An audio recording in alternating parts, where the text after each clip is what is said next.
mga boss, welcome sa aking munting channel ang Kanta Kwento.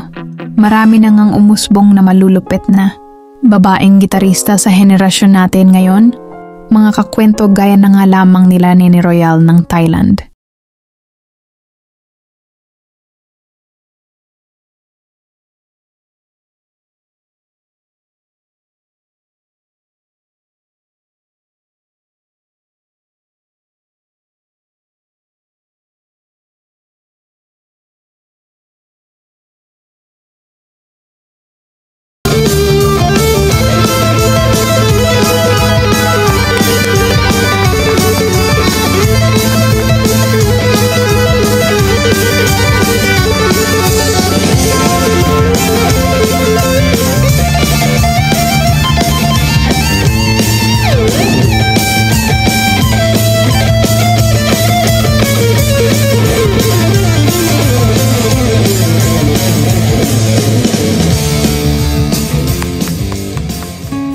Josephine Alexandra ng Jakarta, Indonesia.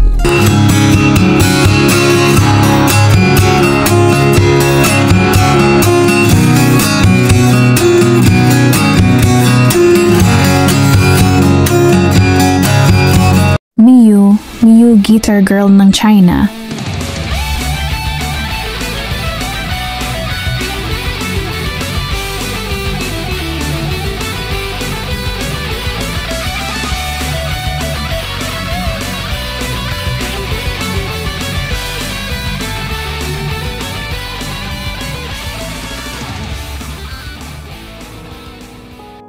Pero syempre hindi papahuli ang ating bansa.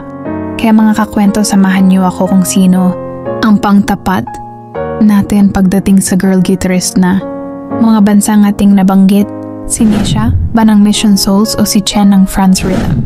Pero bago tayo mag-start, kung bago ka pa lamang dito sa ating channel, ay hingin ko po muna ang inyong subscribe dito sa ating channel at sa ating FB page bilang suporta at paki-comment kung asan ka ngayon upang malaman ko kung hanggang saan nakaabot ang kwento natin ngayon. Maraming salamat.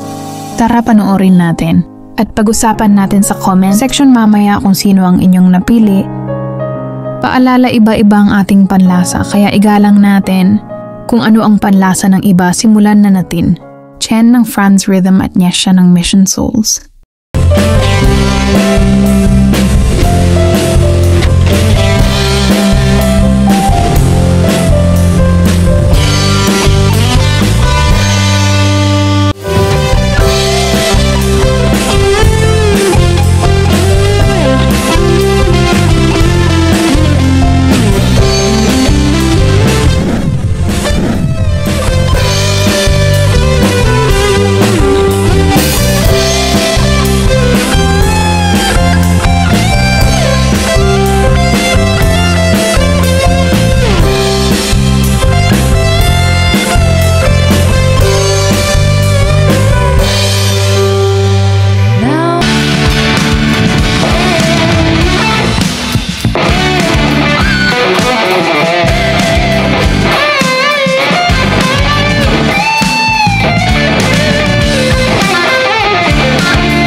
Batid ko ang hirap sa pagpili ngunit tiyak ko naman na meron kayong napipisil mga kakwento. Kung meron man kayong napipisil, ay sana wag nating ihamak kung sino man ang hindi pasok sa inyong panlasa dahil si Nesha at Chen naman ay sadyang parehong mahusay sa larangan ng paggigitara. Kaya naman kung nais nyo mapanood ang kanilang mga full performance ay bisitahin ang kanilang mga YouTube channel at isubscribe sila. At kung bago ka pa lamang dito sa ating channel, ay hingin ko po muna ang inyong subscribe dito sa ating channel at sa ating FB page bilang suporta at paki-comment kung asan ka ngayon upang malaman ko kung hanggang saan nakaabot ang kwento natin ngayon. Maraming salamat. At sana mga kakwento ay mag-join kayo sa ating membership. Ito'y 25 pesos lamang upang ma-access nyo ang ating mga special emoji para sa comment section at mga early access sa ating mga content at marami pang iba. Salamat na agad mga kakwento. Salamat sa pagsama sa akin hanggang dito sa dulo ng ating kwento. Muli ito ang Kanta Kwento na nagsasabing, mabuhay ang talentong Pilipino.